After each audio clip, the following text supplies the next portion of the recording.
Monica Lewinsky back in the headlines, delivering a passionate TED Talk this week, calling for an end to cyberbullying. New York Times reporter Jessica Bennett profiled the former White House intern, including spending time with her as she prepared for that speech. She joins us now.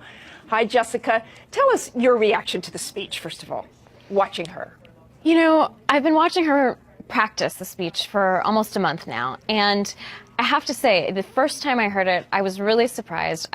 I thought it was just great. I think she does a really good job of combining her personal story with this larger issue of bullying and slut-shaming and cyberbullying. And of course, you know, we all want to know more about her personal story. That is sort of what everyone is thirsty for. But by using that to draw attention to this larger thing, I think she got a lot of people to pay attention.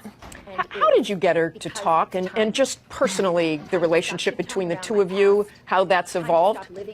Well, very carefully and over a long period of time. I first reached out to her back in May after the Vanity Fair piece she wrote came out, and we went back and forth for many months. We met sometimes, and eventually we got to the point of actually discussing doing a profile. You know, there was a lot of back and forth here, and she understandably is really nervous and was really nervous.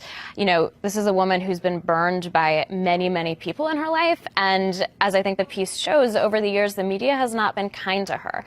So, you know, for me as a journalist, it was tough because there was so much back and forth and trying to prove that we indeed wanted to do a piece that was about her coming back into the public light in a different way. But you know, as you might understand, she was very cautious. And how about the timing? Why now? And you have a potential likely race with Hillary Clinton involved?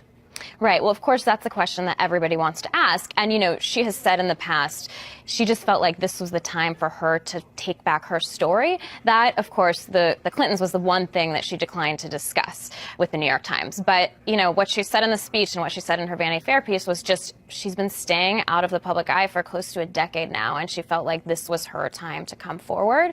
But at the same time, it's actually pretty timely with everything that's going on in the media and online related to cyberbullying. And Jessica, just very quickly, if you will, how does she see the rest of her life? I don't think she's totally sure. You know, I think she's trying to kind of reclaim her sense of self and figure out where she fits in.